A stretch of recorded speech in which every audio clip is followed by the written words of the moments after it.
क्या कभी आपने सोचा है कि अगर इस संसार में शब्द ही न होते तो जीवन कैसा होता?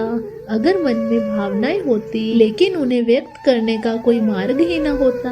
अगर आंखें देख तो सकती लेकिन अर्थ समझने की शक्ति ही न होती? जरा उस मौन की कल्पना कीजिए जो शांति नहीं बल्कि असमर्थता हो। कहा जाता है कि सृष्टि के प्रारंभ में भी ऐसा ही मौन व्यापक था। सब कुछ मौजूद था, फिर भी कुछ अधूरा सा था।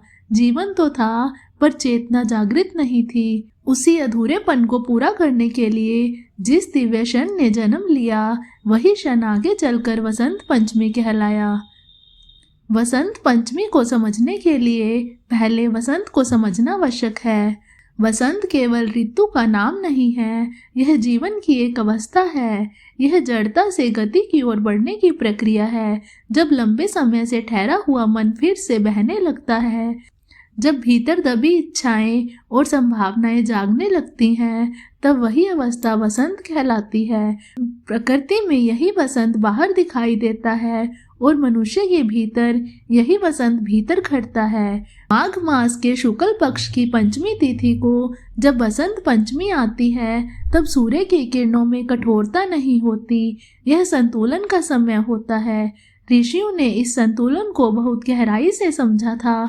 उनका मानना था कि जब न तो अधिक ठंड हो और न ही अधिक गर्मी, तब मनुष्य का मन सबसे अधिक सीखने योग्य होता है। इसी कारण इस काल को ज्ञान और विद्या के आरंभ के लिए श्रेष्ठ माना गया।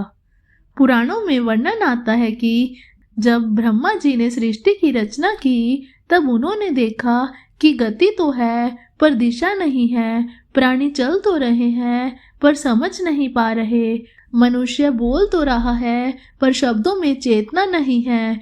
तब ब्रह्मा जी ने गहन चिंतन किया। यह चिंतन केवल सृजन का नहीं बल्कि सृष्टि को पूर्ण करने का था।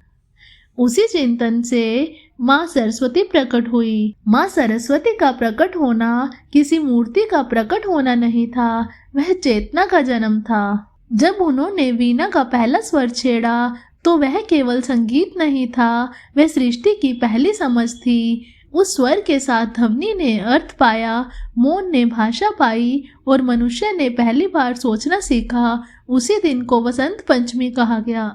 इसलिए यह पर्व केवल पूजा का नहीं बल्कि बुद्धि के जागृत होने का पर्व है। माँ सरस्वती का स्वरूप स्वयं एक गहन दर्शन है। उनके श्वेत वस्त्र यह बताते हैं कि सच्चा ज्ञान अहंकार से मुक्त होता है। उनका शांत मुख यह सिखाता है कि ज्ञान शोर नहीं करता।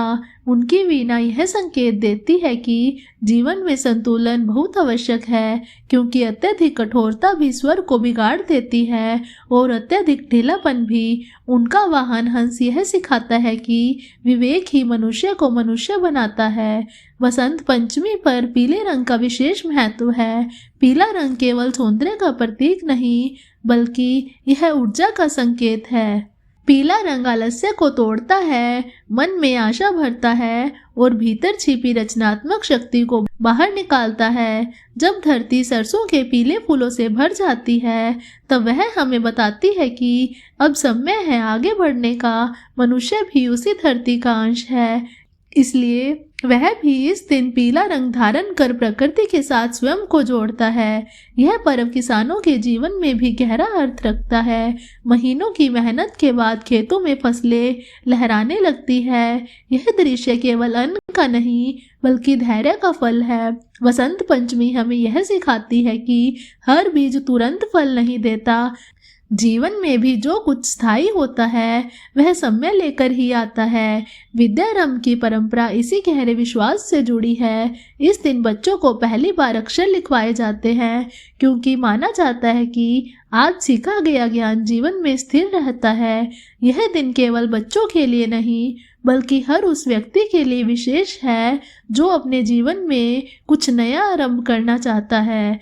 आध्यात्मिक रूप से वसंत पंचमी हमें यह सिखाती है कि अज्ञान सबसे बड़ा अंधकार है। जब तक भीतर ज्ञान का प्रकाश नहीं आता, तब तक जीवन में भ्रम बना रहता है। जैसे वसंत आने पर सूखे पेड़ फिर से हरे हो जाते हैं, वैसे ही ज्ञान आने पर मनुष्य का जीवन भी पुनः खिल उठता है। वसंत पंचमी हमें बाहरी पूजा से अधिक भीतर के परिवर्तन की ओर ले जाती है। यह पर्व कहता है कि अपने विचारों को शुद्ध करो, अपने शब्दों को संयमित करो और अपने कर्मों को विवेक से जोड़ो, क्योंकि सच्ची सरस्वती केवल मंदिरों में नहीं, हमारे आचरण में वास करती है। अंत में वसंत पंचमी हमें यही याद दिलाती है कि जीवन में कोई भी शीत स्थायी नहीं होती। हर अंधकार के बाद प्रकाश आता है, हर जड़ता के बाद गति आती है और हर मनुष्य के भीतर एक वसंत सोया हुआ है, जिसे केवल ज्ञान की आवश्यकता है जागने के लिए।